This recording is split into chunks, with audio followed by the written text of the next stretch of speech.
ब्रेकनंतर बातमी शिवभोजनासंदर्भातली आहे।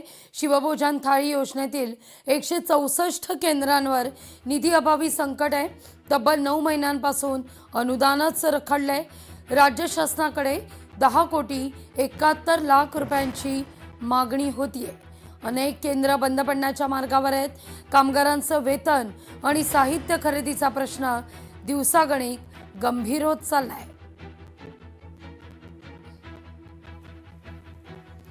अजित पवार यांच्या अस्थी करहा नदीपात्रात आज विसर्जित होतील। विमान अपघातात अजितदादांचं निधन झालं। गुरुवारी शोकाकुल वातावरणात त्यांच्या पार्थिवावर शासकीय इतमामात अंत्यसंस्कार करण्यात आले आहेत।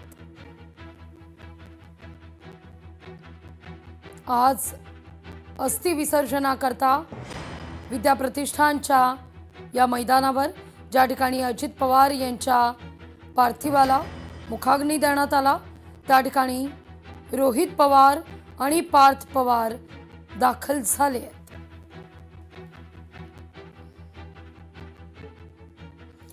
राज्याचे उपमुख्यमंत्री आणि राष्ट्रवादी काँग्रेसचे नेते अजित पवार यांच्या अकाली निधनानं सगळ्यांनाच धक्का बसलाय।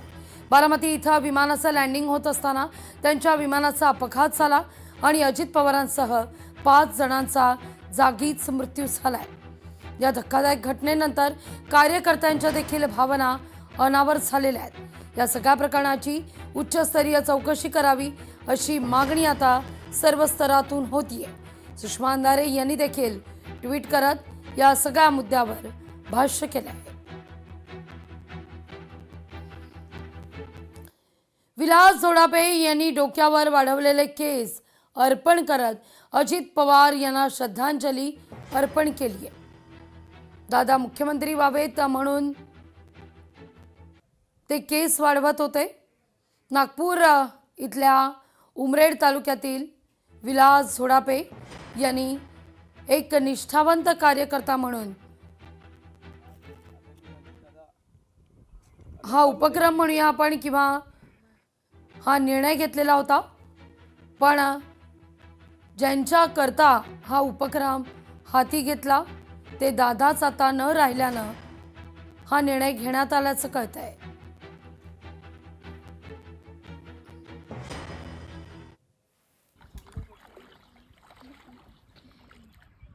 आज आदरणीय अजितदादा अनंतामध्ये विलीन झाले। मागे एक वेळा केली ती दिल्लीला गेले होते तेव्हासाठी आहे ना। राज्याचे उपमुख्यमंत्री अजित पवार हे अनंतात विलीन झाले आहेत, पण त्यांच्या निधनानंतर आता त्यांचा राजकीय वारसदार कोण असा प्रश्न उद्भवतोय।